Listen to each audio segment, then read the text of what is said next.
Welcome to this episode of the BN podcast. Today it's a really, really special episode because it will be the first episode of this podcast with two hosts.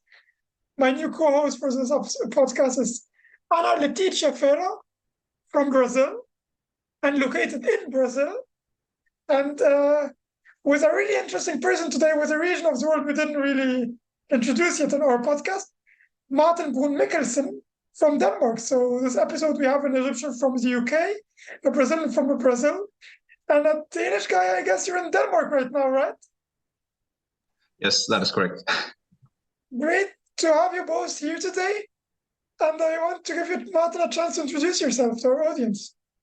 So, Please. hi everyone. My name is Ana Leticia. I'm a journalism student here in Brazil, and I'm currently researching UBI. So it's been a great opportunity for me to talk with another researchers and people from all places all around the world. So here I'm super happy to just talk with both Hamed and Martin. So yeah, we'll see what this conversation will bring to us. And I think that's all. Hey, Martin, you're the important person today. So yeah. Let's see if I can take that honor on me. But thank you. My name is Martin Bruun, and I'm a member of the Danish Basic Income Network subgroup, you could call it. It's as most listeners probably know, Basic Income Network is the overarching group in the world, and we are like the Danish part of it. In that, to keep what is interesting in relation to basic income of my life, I started in my Master's of Applied Philosophy. I became like what's it called, in an internship, you could call it, sort of internship, let's call it that, in that department. And since then, I've basically been part of the board there and have had different roles. My current role is primarily as, I think it's called like Nordic, what can we say? Nordic communication guy. We don't really have a title for it, but basically there was a time in my life where I went to a lot of different meetings with different Nordic persons. My English is really failing me right now. I will already say sorry. But with different Nordic boards, the Icelandic, the Norwegian, Finnish, Swedish, and so on, where we have also done some work together. And I'm also the cashier, basically, of the Danish board. My daily work, my daily paid labor, as we want to call it, usually in our department at least, is not related to basic income. I'm working in as an IT consultant, but it's very interesting to see that a lot of the issues, which is actually often raised in as part of the basic income solution or movement, or what we want to call it, can be related to a lot of the development that happens there. So yeah, that is I guess my introduction. Great, really interesting. And you're not the first person we have here from a philosophical background. Always great people who think a lot, I have to say. But if I'm allowed to ask, like, what got you like interested in basic income? Like, what opens that door for you? Oof, yeah. Now I have to think back, probably what, 5-6 years ago. So what did I think 5-6 years ago? That's already a good question. But the thing I always come back to in regards to basic income is more from, again, my background is mostly in philosophy, and therefore it has a different thing to it. But basically it has to do, I would say, with the cohesion of society and the general way that we sort of structure the way that we help people and get opportunities and rights, privileges, all of that. And to relate it to basic income, the way that I see it is that I have at least grown up in a time. Denmark is, if people know it, at least pretty well known for like the welfare state and like equality in society and all of this. But in the recent years, at least since I have been born, there have become an increasing focus on, you could say, ostracizing different people or putting them into groups, or saying these people have specific privileges and things like that. And I generally see that as has damaging a lot of the cohesion of society in general in Scandinavia, also when I've talked with other people from similar countries, because it focuses a lot on how to group people as individual in small boxes around, and we talk of them like that.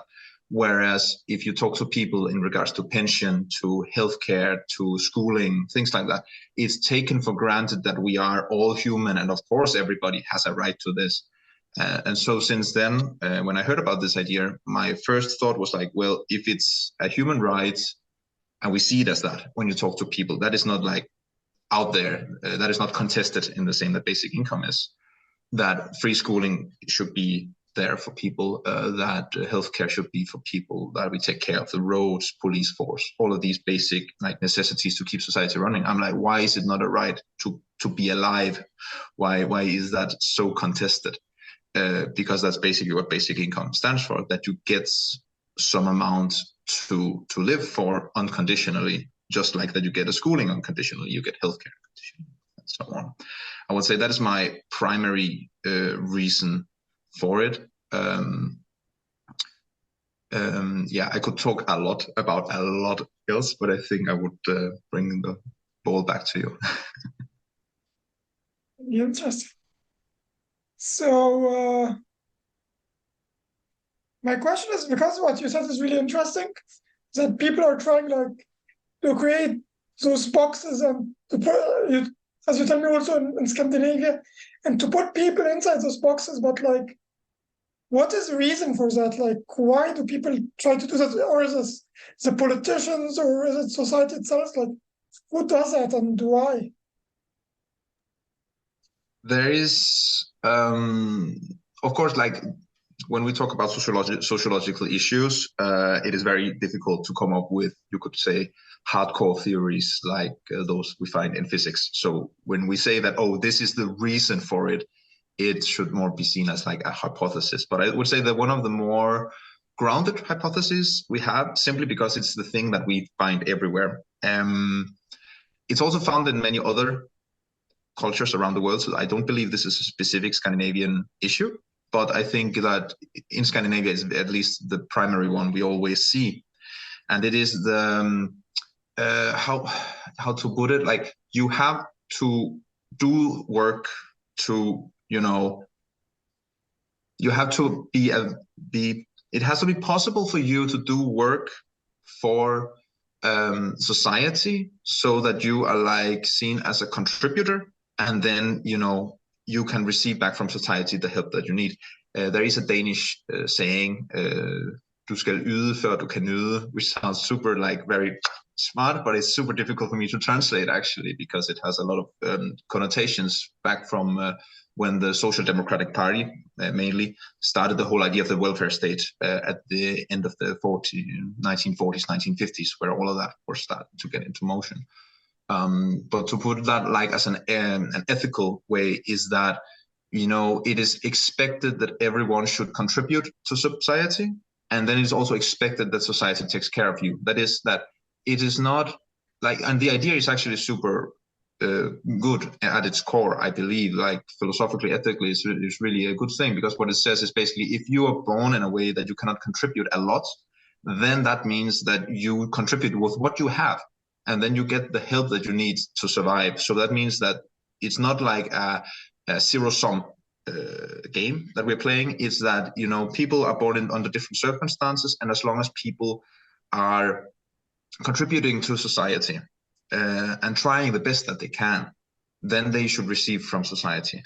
Where this whole thought went wrong, in my mind, to put it, why I have steered towards basic income, is that a lot of the things that have happened in the recent years is that there is an assumption underlying a lot of it, which is that people will not contribute unless they in some way are forced to it. So this way of thinking makes it so that people have to be forced in some way. Like you have to say, oh, you can only get this benefit if you prove that you contribute to society in some way. And in the modern, capitalistic era, that typically means that you're applying for a job. Like it has to earn money in some way, which that's a whole other can of worms. But even if you remove that, the underlying assumption is still that people would not do things to better society, to better themselves, to do stuff without there being some kind of overarching control or making sure that you are actually doing it. Because if you were suddenly getting money without contributing to society, that would be seen as very unfair and against the whole social structure of society. And from this, it has basically grown into all of these. We have these different categories that you can be different kind. We have so many different kinds. You can be unemployed. It's crazy. We almost have more unemployment titles than you have actual job titles. It's super weird. That's a bit of an overstatement, but it sometimes feels like that, especially when you're in the system, as I have tried for just a short time. And it also completely undermines I would say, the normal human curiosity to actually do stuff to better themselves and society and the way that they do things. I have actually not talked with anyone that have been in the unemployment system that we have in Denmark that have said that the unemployment system helped them get, paid work. It has actually felt like they have gotten paid work in spite of it, because it's that thing with intrinsic motivation that if you're like, oh yeah, I really want to do this, and then a person comes around and say, oh yeah, you should do it, then suddenly you feel like, oh, then it's not me that wants it, and then you're like, oh, then I don't want to do it, and then that becomes the whole dynamic, which it's scary how often it happens, and it's even scarier how the underlying assumption that, oh yeah, we should do good to society is, I would say, my hypothesis, why it is the way it is. Why do we have all these rules? Why do we have to control people? It's to make sure that people do not exploit the social contract. But in doing so, we basically sort of exploit the contract ourselves by, forcing people into what we should say that they should do. So there's a lot of very, very interesting dynamics in this, but that would be I would say, more philosophical take on it, perhaps. But yeah. So do you think there is a lack of connection between the study areas? Because you are from philosophy, as you said, and I'm from the journalism, and Ahmed is from economics. And I think when I start research, only see things on the economics area here in Brazil. So do you think that if we have more connection between different study areas, we could do a greater advance with UBI?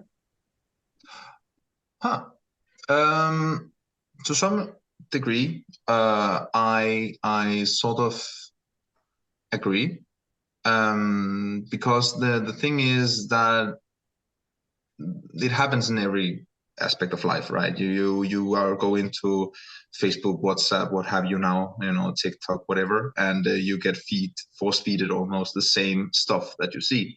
And so it's also a problem that we have, like in the Danish BN network, is that people tend to go to people that they agree with.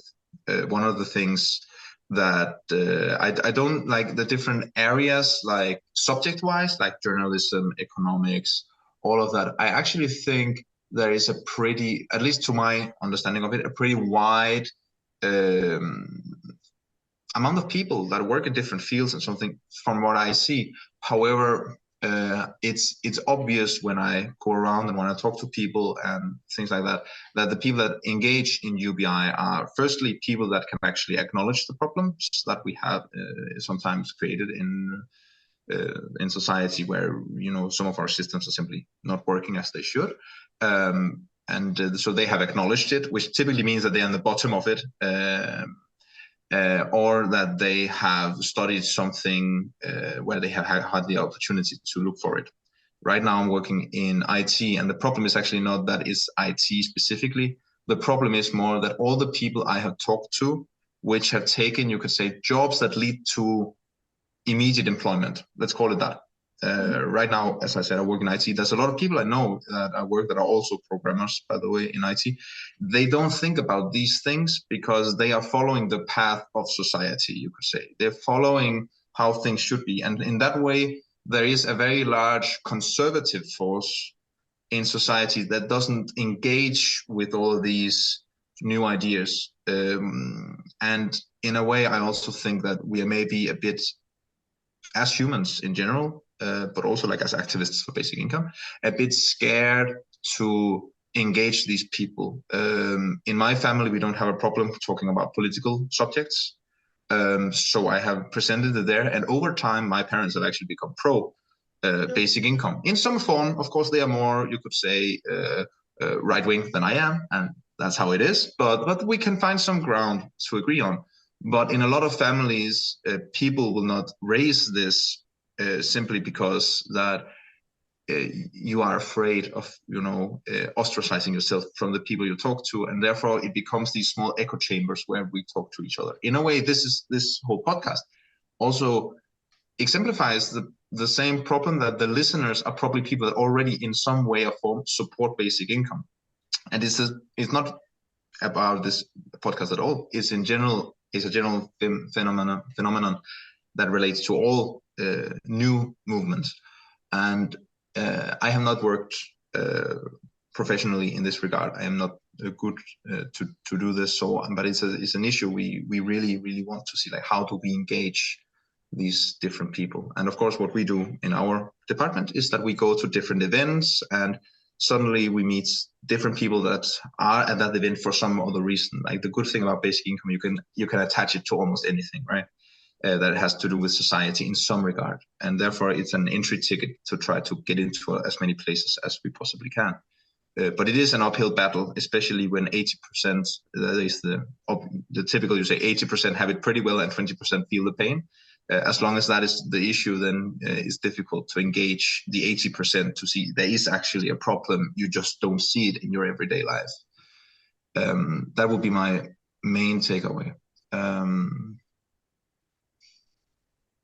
So yeah, so to answer your question shortly, I would probably say that in the subject wise, not really that much, perhaps. I maybe have to think about it a bit more, but like conservative contra progressive people and the experience they bring, yes, a lot. There's a lot of issues there for sure. Yeah, first I wanted to comment that you talked about it, that people don't like to talk about like basic income and stuff. We really have a stigma, I feel, in society that people say like, yeah, we don't talk about religion, we don't talk about politics, we don't talk about football or money, I'm not sure. I think it's money. But yeah, I think it's really important to break that stigma, especially in politics, because it's like, and also about money, because like it impacts our lives directly. So it's important to talk about it. Actually, I wanted to connect kind of the last two questions. You said that you talked about that there is that path of society, the way of society, the way like the career way that society expects you to go. And you also spoke about the social contract in Denmark, that it's changing because they're trying to protect it. So I wanted to ask you, in your opinion, like, how should society look like? How should society work like? How should humans' lives go like? Should it be a path? Should it be a labyrinth? Like, what would you say? Oof. If you could decide the fate of the whole of society, what would you choose, Martin? That's what I heard. Kind of, yeah, philosopher. That's yeah, no, but it's a good question, and it's actually also one of the reasons I support basic income, because most people know, of course, at least intuitively, that if you give a person the power to choose how society should be like and how everything should be like in the nitty-gritty and all this, you will end up with a society that is often really painful to a lot of people, because we have a lot of different ideas of it. And especially also now that I work in IT, you find what is called bugs, which is that people wanted to implement something in the proper way, but even though people did their best, it still failed. It still did not do what you expected it to do. So in that regard, that thought, which I believe a lot of people agree on, that don't give one person the power to shape the whole of society, is actually one of the things I used to support basic income, because it is the idea that if you give people the opportunity to, seek out whatever they want for themselves, you firstly, the people that want to do something, which is, in my assumption, 99%. In some people's assumption, it's 80 to 90%, and in some people's assumption, it's 50%. But give or take, for the people that want to do something, they suddenly have the opportunity to actually go after the thing that they see gives the most value to themselves and to society in general. I believe that most people are good, which is another issue we can talk about. But even in the case that most people are not good, people will still do things that improve their life, and most people want to live in a functioning society, because of course some people might want to cheat and steal and something, but they don't want to do it as much to destabilize everything. So in general, if people are left for themselves, they will try to improve their own life, and in many regards the whole of society has been set up so that if you improve your own life, well, you also typically improve the life of those around you. And at least in the capitalistic system, if you earn more money, that goes more taxes in, for instance, like that. And even in non-capitalistic ways, if you take a lot of pride in raising your kids, well, then we have better kids in our society, which turns out to less crime and things like that. That's I would say, that is actually the reason that I find that, for me, basic income is that I have a lot of ideas about how to structure society. We could go all down that rabbit hole, but that would be a completely different way. But I would say that if we just implemented basic income, we would be probably 90%, 95% there to my ideal society, which I think is a pretty high, margin, just making that rather simple trade-off. Oh yeah, and an important thing at the end of it. So what do we do with all the people that do not want to do stuff, that we do not want to work? I always say that when people bring that up, because it's always brought up when I talk about it, especially in the Danish setting regarding the unemployment benefits and all this, I always say, yeah, but if the person is going to survive anyway, like if we put him in prison because the person is going to prison due to a crime, we pay for the person in prison. We don't execute them. If they are not in prison, we still give them money, benefits to actually survive. I'm like, well, if they're anyway getting that, why do you want to use money to employ a person just to control that one person? Like, why do you want to add that extra expense? Because that person will just, like, if they don't want to do anything, they can just go through all the loopholes of the rules. And the more rules we create, the more loopholes we create. That is a fact of most societies, that it's very important, very, very difficult to create completely watertight rules where you cannot find a loophole at all. So by doing this, there are people that don't want to work, and if they are smart enough, they just find the loophole to get even more money than they would have gotten if the system was simpler. Or if they are not that smart, they are just basically on the brink of starvation the whole time, because they cannot use the system. That's too complicated for them to use.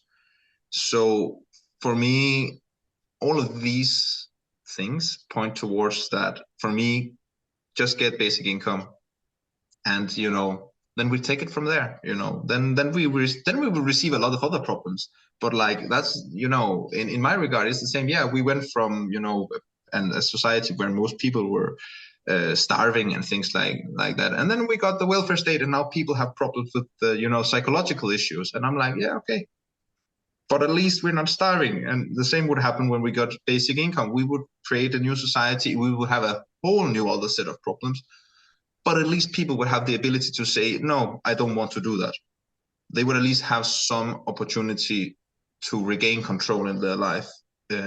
Whereas today it is almost impossible to say, no, I don't want to take the first least paid, I almost want to say, job in the market, or otherwise I will just be controlled in my whole life, so I don't feel like I'm a human. Which is something I have actually met some people feel like, that they have been treated as though that they are not, that they are without agency, basically.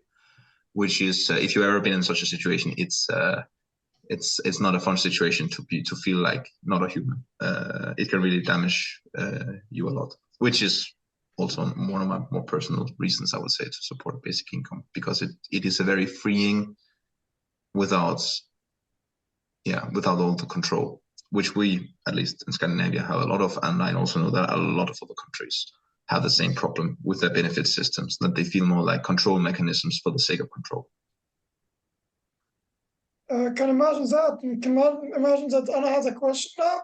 But before that, I only wanted to add, like, as a remark for our audience and for you also, for both of you also, because you said that in your opinion you think that humans are good, I can recommend to everyone the book Humankind from Rutger Bregman. It's a really, really good book. It's a perfect book to recommend it to everyone. That is a fantastic book, by the way. It's not at all the one that completely made me think very much like that at all. No. It is. I don't have a question. I just remember something that here the politicians don't think much here in my country. They're pretty dumb. And one of the phrases that they use to reject UBI is, and every assistance project that they have is that you don't have to give the fish, you have to teach the person how to fish. And I'm like, you can just give the money and then help the person to get a job or everything, because all the, I don't know how to say it, but it's the programs that we have forces people to stay unemployed, and it doesn't make sense. You can just give money and help the other areas, how you're saying that healthcare and everything, but here they just, no, you just have to give the fish and they will stay doing it and nothing. And you can comment now. No, it's just so fun in a way. It's very, very funny how money is talked about in society, and that it relates actually to why they say what they say. And that is, if you look at like a graph, if you're below some line, that differs from country to country, but for some line, typically if you have paid labor and below that line, then money is consumption. Money is the ability to get things so that you can buy stuff, so that you can use it in society, so that, you know, the wheels are turning, all of that in the capitalistic society. But if you go over that magic line, then suddenly money, the same stuff that you had before, becomes capital. It becomes investment. It becomes opportunity to, you know, invest in yourself, in a business, and all of that. And the lie that's basically being regurgitated here by the politicians is that they are somehow they are actually not that capitalistic, because they don't think of money as capital, which is super weird in a way, because a lot of politicians, you know, usually want to say, oh, we want to invest the money, and we invest the money. They talk about it like that. Yeah. But why is it that when you get it to people, it does not become an investment? And why is it that people that are below some line cannot use that money to invest? That is super interesting to me, why we have that, because it's the same thing. The money is like, of course, some people will get the basic income and they will use it as consumption. They will use it as money. But there are plenty of experiments with, I would say, basic income like experiments. I don't think that we have a proper basic income experiment made, simply because that basic income is on a like national level, and that's very hard to replicate. But we have a lot of things where it's like areas in different, and where it's like some people that receives this amount of money and things like that. And the fun thing is that in many of those examples, some people use it as capital. They use it as investment. They start to buy the machinery, the means of production, as one guy from 200 years ago probably would call it, to actually, you know, make their own company, to have some way of earning money, to create work for themselves, because society did not supply or did not give proper conditions for them to seek work in some of the bigger companies, for instance. So they have to create it for themselves. And that happens in a lot of places because the money turns into capital for them. I know that in the basic income movement, also with fairness, there's a lot of critique of the capitalistic society and things like that. But I also think that we have to think about what good has capitalism, like the idea of capitalism, done to us. And the idea of capitalism, I see, is that you can invest into something that gives something back, that increases its value. That is, I think, a very good idea, and it's actually one of the reasons that basic income, also when we do the small experiments, are working, because people use it as capital. They are investing in themselves typically, but also investing in stuff to work from. But and that whole concept is lost, because suddenly we think of people as these peasants that walk around and are lazy bastards that don't want to do things in the field from 500 years ago, when they suddenly don't have money. And I'm like, why is the whole capitalistic system just automatically, biologically, almost sociologically turned off when you don't have enough money? But when we talk about it with people that have money and companies, oh, money is capital, it's investment.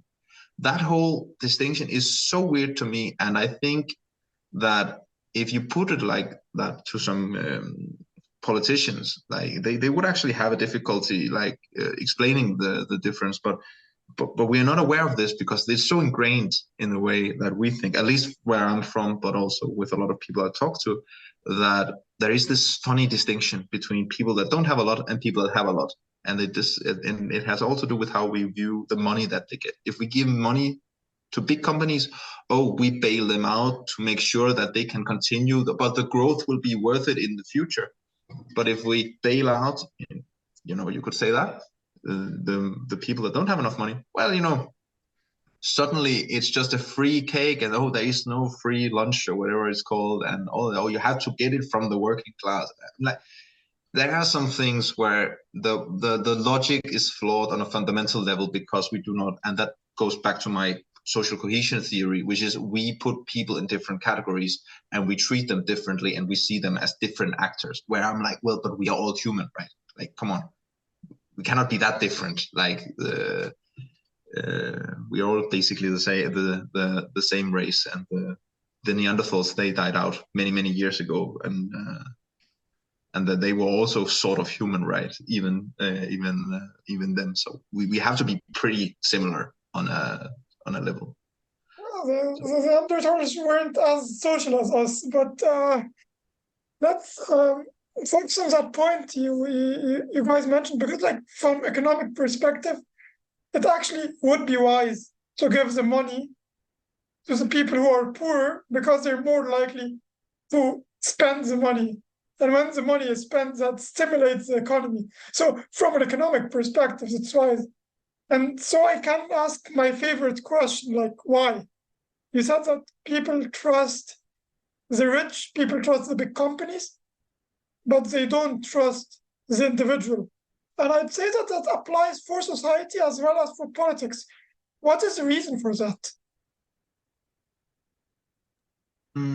Before I can answer your question, I want to be clear. Is this a question regarding why you believe that some of the more politically influential people, we could call them, are against UBI, and that is your hypothesis, or what is the question exactly? It's just so that I know what I'm answering. Sorry if it was unclear. My question is, you said, like we said, that the government and so on, as a government, and I say that a lot of society supports the government, that is for bailouts, is for lower taxes for the rich so they can invest more. Like, they support more money for the rich. But if you tell them, like, we'll give the money to everyone, and that everyone also includes the normal people or the poorer people, they'll be like, nah, stop here. So there is like kind of a trust in the rich and no trust in the people who aren't rich. And what's the reason for that?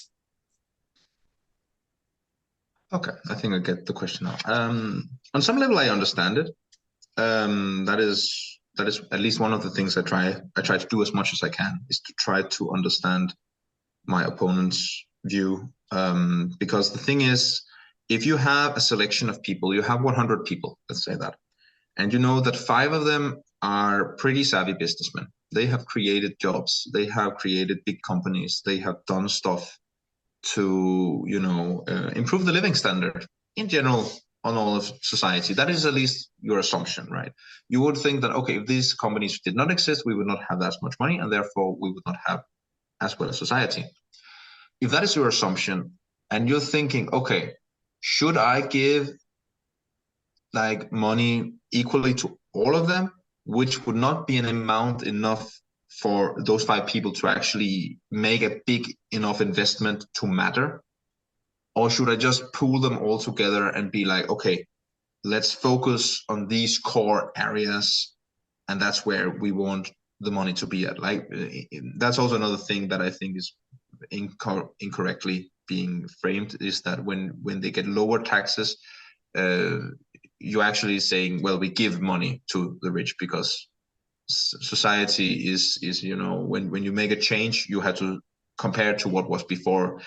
With the people that say, no, it's just a tax reduction, we are not receiving money, I'm like, yeah, but the society you live in is under the condition that it had that tax bracket before, so now it changes the whole of society. So I think it's very disingenuous when people talk about it as though that, oh yeah, a reduction in tax is like they get more of their own money. I'm like, yeah, but your company would maybe not even exist if the country didn't have the taxes to support the road and school and the whole population level of education, healthcare, all of that. Then your company might not even exist because it would not have the proper workforce to begin with. So there are a lot of things that I think are very disingenuous when people talk about it like that.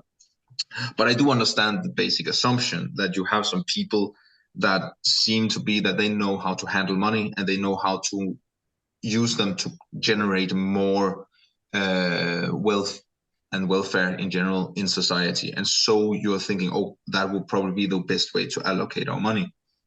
The problem is, of course, that firstly, it's far more complicated than this, because when you get enough money, then suddenly you're not any longer focusing on your immediate work. Like, there is a whole thing of like big companies that get very big tax deductions because they just move the company to different areas and things like that. And that's where the whole idea comes back to it again, that firstly, the people that got to the five people I'm talking about, they got the money through some means. Some of them might have earned it from themselves. Some of them might have been like generationally accrued over time. But there is always some amount of luck involved in that. And if we are not careful, then the 95 people, where 10 of them might actually be just as savvy as the 5 people, but they do not have the capital to even get started, they will never have the opportunity to do it. So even from like a very, you could say, how to put it, like purely economically very like rigid, we don't care about if people die or anything, even from like a very like we just want money perspective, I still think it's stupid, because you just are not allowing the people that might actually start a business to even start, because they have to be bound to the workforce as employed people, because they don't get the opportunity to rise above that. They don't have the opportunity to say, no, I want to try to live for a small amount and then just try to really make this work. And it might be 30 people that start doing that and only one person that would be successful. But honestly, that's how entrepreneurship is. We all know, like 500 people want to try, one per person is successful, and then suddenly that one person is a genius. And I'm like, yeah, but that's not how statistics work. Like, it might be a genius, but the 500 other might also be geniuses. They were just unlucky. All of those perspectives are lost when we just say, oh yeah, but we have the people that know it, we give them money because then they can improve it.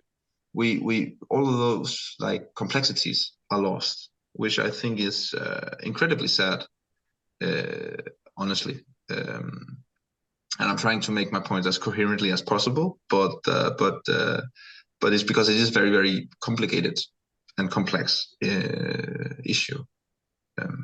Yeah. I think my question just complements what you're already saying, but how do you think we can reach or find a value for the UBI? Because I think that it's super hard for every country to just put one price for everyone, but how do you think we can reach something that it's good for the rich and the poor and something in the middle, you know? I would say that in general, most countries, this is also like a political issue.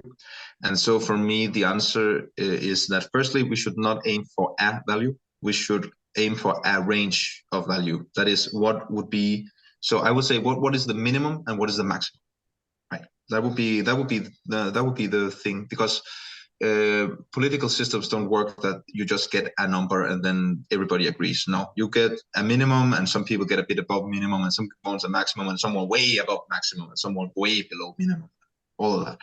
And it's a whole discussion. So for me, the question is twofold. What is the minimum and what is the maximum? And I would say that there are some different ways to on a per country basis, evaluate what is, like, each country has some sort of explicit or implicit description of what is the minimum requirement of, because if you're below that, you are poor. Like if you cannot afford food and if you don't have a place to live, you are poor. You have to go to crime, or you have to get help from people. You have to sleep on the streets, or you have to do something against the normal society, you could say, to come by. You have to become what I would say a person without agency. You could call, I would call, like, you're a person that is not seen really as you. You have to be someone that does not really fit into society, which is very different from a person that maybe gets a basic income but chooses to live on the street. That is a person that has chosen that way of life, and that distinction is important, because I also don't believe that when we get basic income, we suddenly don't have people on the street. I just know at that point that, okay, those people might be people that have chosen it or have psychological issues that makes it so that they need a different kind of help that is above just the basic needs. But it would at least be some peace of mind for me that I know that, you know, people are not forced into that situation unless they have trauma or the psychological issues, which of course is still a different issue, but is the issue for the UBI society, right? You know, that's how I would say it. But that we just take the basics out of it, this would be super amazing. So the minimum, I would say, like, we have some kind of poverty line, you could call that like that. That would say I would say that would be the minimum. I would support a poverty basic income, because I believe that the idea of basic income is more important than you could say getting the high enough amount. I just want, like, if we get it in society, I have a high enough belief that it will, like, carry on and it will actually increase over time. My politically, you know, what I want as a person is probably more close to the maximum. But but the minimum is what you can accept as the smallest amount, and that is probably an important question to say to all people that are, like, supporting basic income. How low would you go? What would be the lowest amount? And that is very individual. Some could just look up the poverty line and say, yeah, that looks fine. But some people look up the poverty line and say, no, wait, no, that's way too low. And that discussion would actually be interesting to have. Another thing that's also important in basic income circles is probably also the maximum line, because for me, the maximum is what I would say the amount of money that you could present in a political environment that you have, where it will not be flat out rejected as super completely bonkers. And the problem in a lot of societies is that that number is sometimes close to like €1 or something like that, because the whole idea is just rejected. But think about it, if a person if you have someone that is a politician that maybe might favor basic income, they accept the idea, they just have economic issues with it. They don't see how it can be economically viable, but they like the idea, they like the premise, but they don't really see the economic side of it. How high of a number could you go for them to be like, okay, that might be possible? And the fun thing is that when I present these two, the minimum and the maximum, like this, I believe that in a lot of discussions, the maximum would actually be below the minimum. when we talk with some people, because some people will be like, oh yeah, but the maximum available is this, but the minimum should be this, and then you have this discrepancy.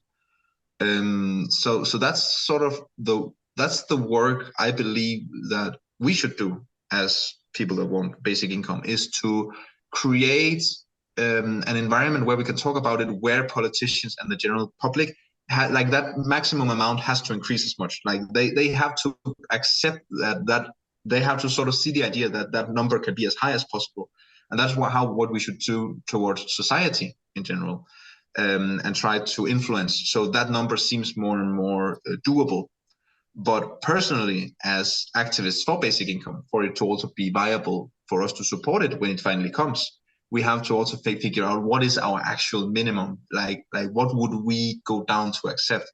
Because I fear personally, because I also have seen some other people work in different groups where they talk about, changing society and things like that, is that we can become so blinded by, oh, we need this basic income, which is this amount, which is like 1,000 euros, 2,000 euros, whatever, each month. Let's just go ahead.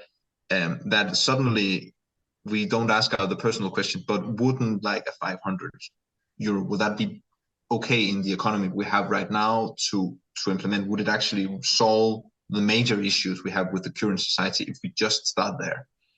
Because so that's my thing from like a personal and I would say a more sociological way of how we should. That's at least my way of going into it. Like in a Danish economy, I would say, like, if you go below, just to put some numbers on it, I believe that if you go below what would estimate to 1,000 euros, that would not be at all good. I actually believe that's very low set, by the way, by myself, but that would be the thing I probably would actually accept. But I know that if we go to the politicians right now, they would say that higher than 500 would be way crazy. We would not have the money for that, from their calculations, which we have other issues to believe are a bit weird, again, because they do not factor in the whole idea of money as investment and all of that we talked about before. Yeah, that was a lot of talking. No, really interesting points, really good points. Actually, like, let's talk about society and the values. I remembered when I was in Denmark this year, and I visited that part of Copenhagen. It's like an independent republic called like Christiania or Christiania. Oh yeah, Christiania, yeah. Christiania, yeah. It's like an independent republic that is built on drug traffic and arts or something like that. Pretty close. My question is, like, in such a society that you can describe it as a sort of an anarchy, to be honest. Or like, I know that's how I saw it. Would it like be more likely or easier to implement it than in a much more conservative society with much more values and traditions?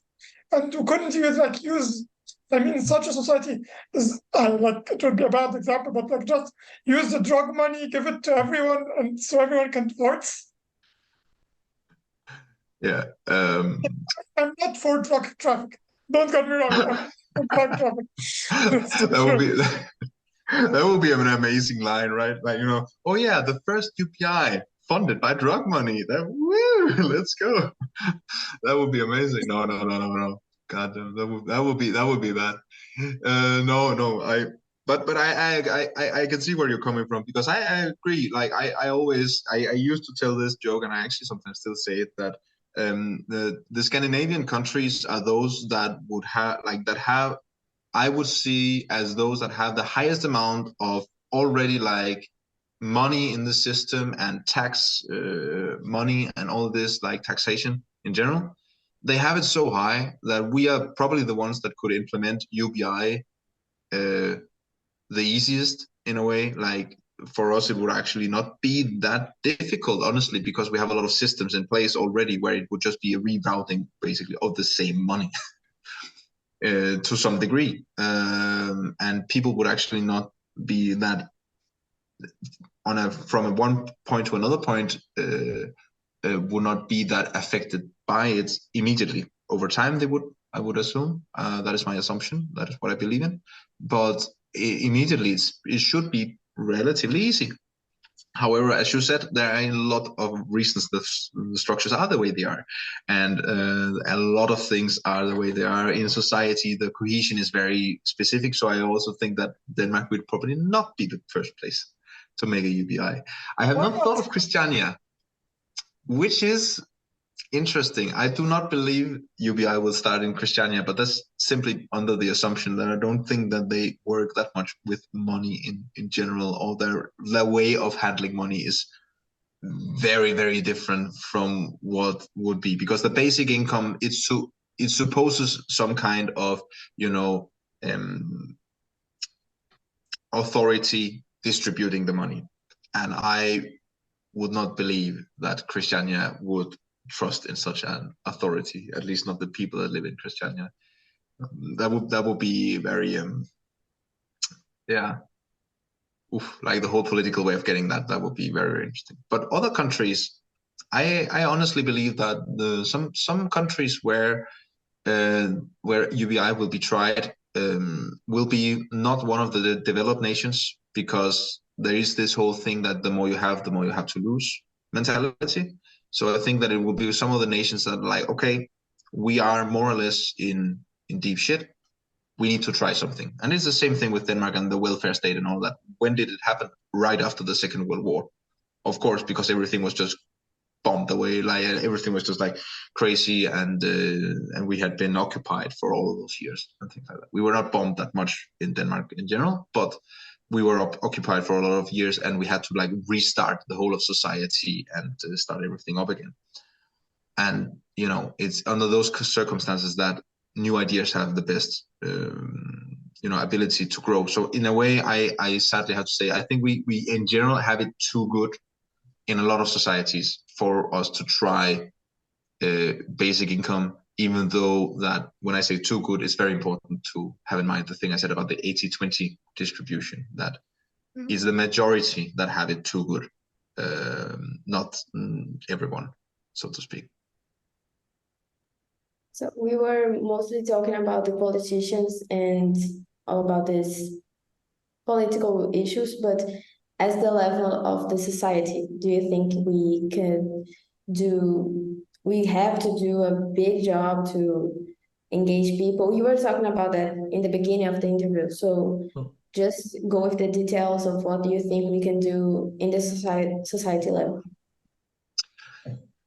Yeah. It's one of those good questions where it's like, what can we do?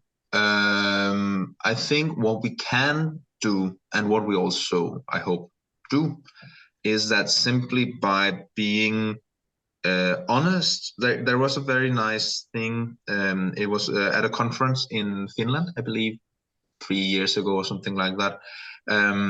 I was at, where a guy from Switzerland, I forgot his name sadly, but he said that, well, it's good with all the ideas, it's good with all the things where we go and things like that, but if we just talk honestly about basic income to enough people, then in his experience, people have in general what's called argued for it themselves, like convinced themselves is the word I'm going for. And his point was that the best thing we can do is spread the idea. A lot of people do not know about it, and a lot of people, and we will see that a lot of people will reject it out of hand. They will, because it's different, simply because it's different. But it's very important to say that most people will come to it. Like a lot of the conclusions I come with here are not that crazy. Like for instance, at least in the Danish system, why are we paying people to control other people if we just end up giving them the money anyway? That whole thought is not that wild, but it's a thought people have to convince themselves around. And it's like, oh yeah, that actually, why are we even doing that? And it's first when people are taking that seriously that we can move forward. And I think that's the thing that we need to do. We need to spread the idea. We need to talk about it. How can we talk about it? Well, we can talk about the people that we know around us, and that's like one thing.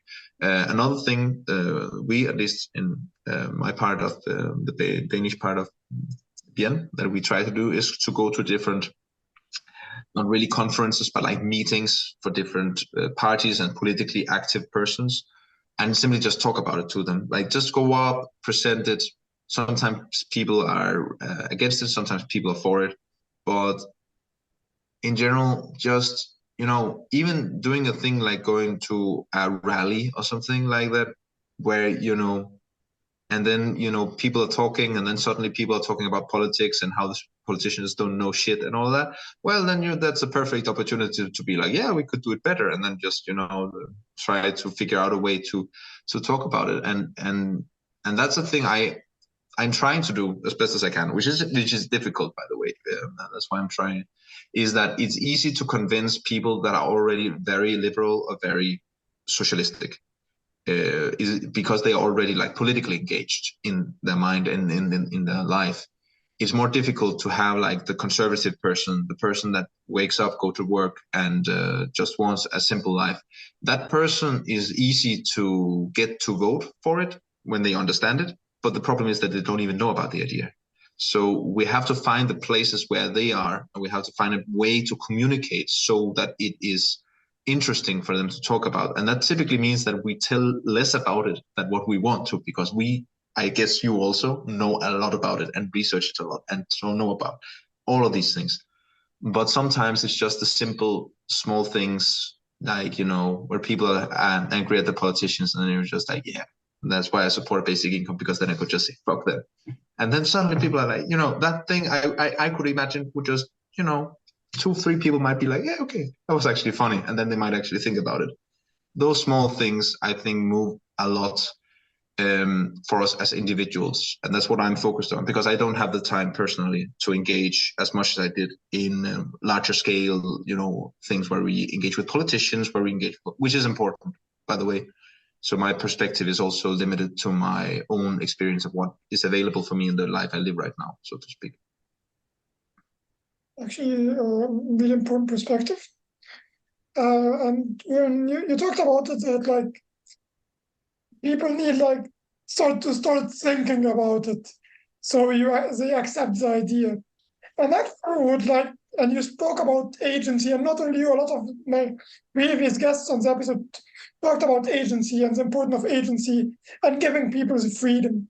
And actually, I think there is a question which I haven't asked yet, obviously because it seems kind of obvious, but I would like to ask it through, like, why is freedom so important? Why is it so important to give people the freedom that they need? Like, I mean, freedom is a fundamental value of our society, but there are other values.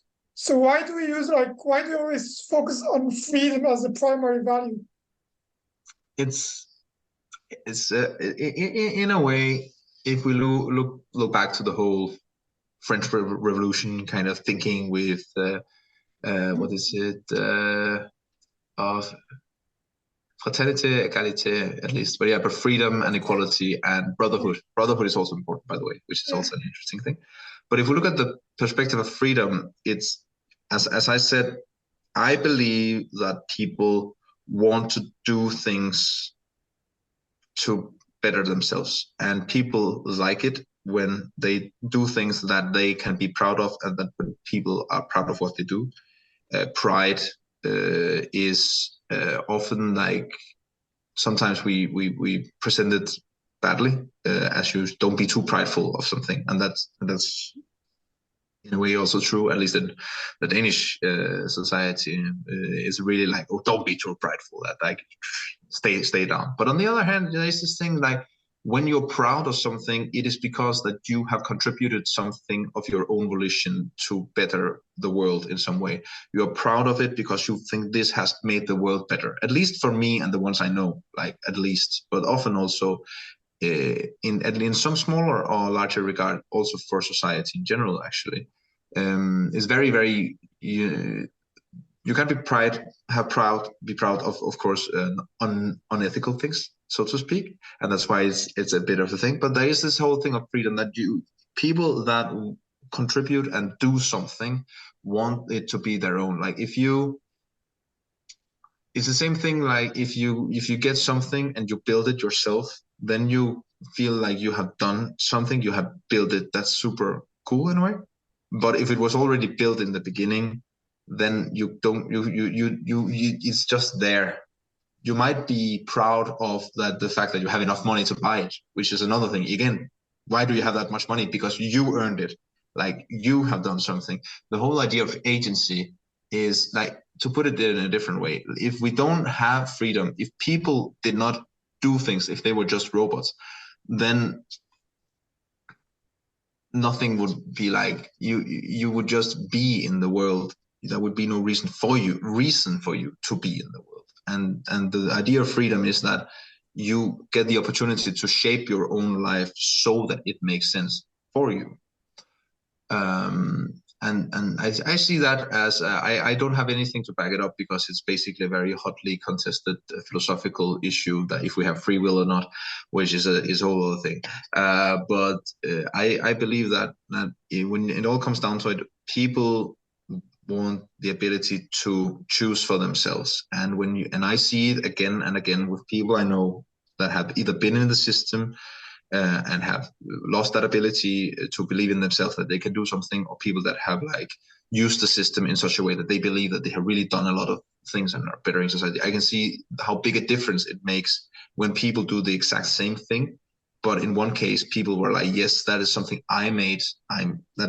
I used my freedom in a way. That's not the way they present it, but I did it, compared to, oh, it just happened. Those are two very different things, even if it's the same thing that happens. People tend to be more happier about the world when they believe and when they see that they have done it, and they have shaped the world into something that is better, I would say. Which also comes to the other parts of like freedom, and then we have also equality and brotherhood, which I believe is also in a way very important. We want to be part of a society. I will try to make this shorter because it's also important, but the thing is that we want to belong somewhere. And I would also say that if we take 95% of humans, my basic assumption is that people want to belong in a place where they see themselves as equals, or as someone that can be equal, at least on a fundamental level, with each other, where we want to contribute to be someone in that relation. And that is basically what it is. Like brotherhood, we want to belong. Equality, we want to at least be equal. Like at least that's a thing we still sort of have in Denmark. I see it as a bit of eroding, but we still have it that, people might be millionaires, but I can still talk to them as like a fellow citizen. Like they are not on a pedestal in that regard. Yeah, they earned a lot of money. Yes, they get a lot of respect for that, but we can meet eye to eye as humans because we are in that way equal. And societies that don't have that equality also have a lot of other trust issues, as you also have said. And as the last thing, freedom. We want to be someone and not just something in that relation. If I had to put it like very shortly. Very, very short question, Jana. Would you say, because as an economist, I don't really like the GDP numbers, and I prefer like the happiness index, and it's always the Scandinavian guys up front. So I wanted to ask, like, do you think that there is like that idea you just spoke about, that you can talk with a millionaire eye to eye on the same level? Do you think that idea is the reason why the Scandinavian countries always perform best in the happiness index? Compared to basically a lot of other countries, and also compared to what I know of people, that yes, is my short answer. Yeah. You have a long answer? I also have a long answer if you want to, but Give it to me, Anna have a question, or did I misunderstand something? I want the long answer. I can also give the long answer. That's Answer. fine. Yeah, but yeah, of course. But the long answer is that yes, I agree. No, I can try to make it long. The thing is that a lot of areas, if you took an index of trust in institutions, of internal cohesion of society, you would see that the societies that have a higher trust, have a higher cohesion, will tend to be better off financially, and also in the happiness index, and like the GDP and happiness index, all of those different indexes have some form of correlation with the trust that you have in your fellow man and in the institutions that is part of society. And in some sense, it just makes so much sense. And again, it's the thing where is the hidden cost of control. It's the same thing I said before. Why are we paying people to make sure that people don't do anything? That's because we don't trust them, and that cost is massive. Like when we don't trust people, we invest a lot of money in just making sure that they're not like that they're doing something. But when we control them, we are basically telling them that they have to do what we say, or else they will receive some consequence, and therefore they will do the thing they expect to do. To make it a very interesting similarity of this is that there are many studies that show that if you just teach some children about something and they have to learn something, like they have to, for instance, they're not even teaching, like they're just trying to draw, for instance. They just want to draw, they like to draw, and they will draw a lot, and they will actually practice directly or indirectly, because they get the freedom to actually do it. If you then just suddenly come in and are like, yeah, I want to pay you, I want to give you something, I want to give candy or whatever for you to do that, then the child firstly will start drawing things that the child believes that you would like. That is, they will actually not challenge themselves as much. That's number one. They will not try different things because they want to do the thing which gives the value at the end. And then over time, that's the next thing, they will lose the interest in drawing at all, because now they're not drawing because they find it fun. They're drawing because they expect to get something. And so by and that's just actually positive reinforcement. So when you add the whole aspect that a lot of the control is not positive, like a lot of the control is of the matter of, yeah, but if you don't do what we say, then we will punish you.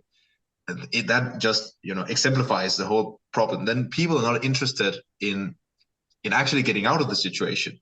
They are interested in making sure they live up to the standards so that they do not get the punishment that from the situation they're in. There is this very nice saying, which is that it's very expensive to be poor, which is a very nice statement, because it exemplifies that if you have ever been in a poor situation, you will know how much of your power you use to just live up to the expectations of your current situation, so that you can live on to the next day and know that you have enough for the next day. In that mindset, you cannot invest in anything. In that mindset, you cannot improve anything. In that mindset, you cannot go over and above, because you are just trying to survive. And that thing happens in societies with a low degree of trust, because that is in societies where we feel that people are controlling us. We have to be wary of what is happening. We have to, and then all of our brain power is basically going after boogeymen, rather than just being like, yeah, my neighbor probably won't kill me, and if I go down to the police station, they will probably help me. And if that's your base assumption, you don't have to fear anything, and then you can actually focus on what matters in life. And if you are in a bad accident, you just say, oh, that was bad, I want to try to do something. Then you know that I will get help.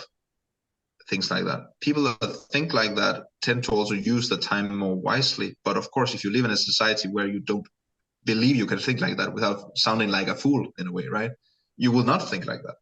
So yeah, I believe it's about that. If we live in societies with high trust and say, yeah, we actually trust people to do the right thing, then suddenly people will actually start trusting each other, because you have to receive trust to also be able to give trust to other people. And I think there is a large way that a lot of our systems undermine that. And in general, well, the basic assumption of how humans are and how they act are probably something taken from the history books 300 years ago, which is a bit sad.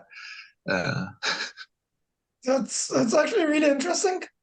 And like we didn't really get a chance to dive deeper into the basic income in Denmark, but I think we were now at like 70 minutes or so. Yeah. So I think we will need to get you for another episode. And I want to ask you something, but before that, like the last thing from my side, I like the last like off-topic question, to be honest, like to lighten up the mood.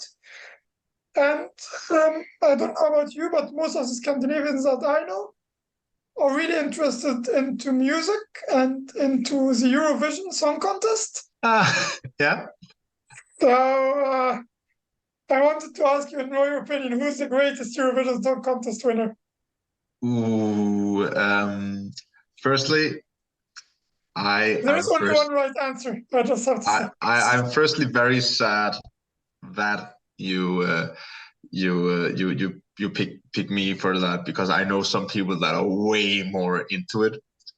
But honestly, I must say, because those are the ones that I remember, I love Lordi completely, because they just came in with a formula that was just enough. The MGP and Melody Grand Prix or whatever. Eurovision is what you call it. We call it, yeah, that's what it's called. For them to just get in and then just completely sweep it, and it was just so Finnish that you have to love it. Like that was just the incantation like of Finnish culture. I would say that was amazing to see that. There are some songs I love personally a lot, but if I have to pick one where I think they just completely like changed the game and were amazing, that would be them, because it just completely wiped the floor for me in how they completely like through. In a way, it's the same with basic income, right? You come in, you know what Eurovision is, you know how society is, and then they just come in and boom, it just is not the same after. That's so yeah, probably why I choose them, I guess. They destroyed the public vote. In a way, yeah. So yeah, I want to give one of the last words. I think I've finished for today. But I want you again on the show. Another episode. I take that as a compliment. Okay, is back to the topic. So I'm so sorry for interrupting your talk because I didn't understand anything. You're here in UK and Denmark, and I'm from Brazil. Like, yeah, cool. When you're talking about the city, I'm like, yes. I didn't understand anything because I don't know anything about the world. Just here in Brazil, I didn't have the chance to go for other countries, so I don't know anything. Just from Google and TikTok and that kind of stuff and movies. Yeah, and it's completely fine. I have talked with a Brazilian before, actually, and I would also say like there is this very crazy thing about Brazil, that the Sao Paulo, that is a region of the capital, right? Yes, no, the capital is Brasilia and São Paulo is close. Exactly. The crazy thing about that is that if you took the whole population of just the region of Sao Paulo, that would be larger than the Scandinavian countries combined. I'm from the northwest of the country. I'm from São Luís. It's a small island. But we have like 1 million people here, I think. Yeah, but it's very fun how like because I'm from Denmark and like Scandinavia, and we know how things are and something like that. But if you look at it like on a geographical scale, it's so tiny. It's so amazingly tiny. My state, Maranhão, it's larger than Portugal. Yeah, so yeah. It's in Portugal, the whole country. yeah, exactly. Just just that. So it's yeah. I always get like every time I hear that someone is from Brazil, I have gotten a new found respect for how big it actually is. In a way, it's because that's the whole thing, right? I'm from a European country, and it's also a pretty you could say like well-known European country compared to the size. At least the Scandinavian countries is my experience from around the world, and we sometimes forget exactly the point that there are so many people around the world, and we are not the center of it all at all, and it's easy to be bound up by your own way of life, because everybody it's that, you know, that small kid in class that everybody's like, oh, you're so sweet, like over in the corner, and then suddenly that small kid feels like he's someone, just, yeah, I'm so cool, but you know, You know that he's emoji maybe that like is 10 like centimeters high, the and hands. the people that are The here, exactly, yeah, exactly. hands. So yeah. I was thinking, so just for us to end the interview and you could still talk about the subjects, is that I will ask if you could give some book recommendations, not only about UBI, but you're from the philosophy, and what have you read that it could help people to understand it, why you go to UBI and that kind of stuff. I the whole thing is the recommendation of humankind. That is probably the best way, because I believe that Humankind, as the book, has the same. It had the same effect for me as Basic Income as an idea has, which is that you get thrown it in your face, and immediately you're like, well, that sounds a bit far off, doesn't it? And then you think about it for yourself a couple of weeks after, and suddenly you're like, oh yeah, it's probably pretty right, you know. it makes sense. Roadmap recommend is amazing. Yeah, exactly. It is amazing. So the thing is like that, but book recommendations like that. Yeah. The problem is that actually that's a fun thing about my way into philosophy, was that what I read was a lot of like fundamentals on language and the structural system and things like that, which I like. It sort of got me into the whole Basic Income as a fundamental idea and the whole cohesion and blah blah and all that, but it's not really. It's not really, like, I would say, something I would recommend unless you're interested in philosophy per se. It's actually good.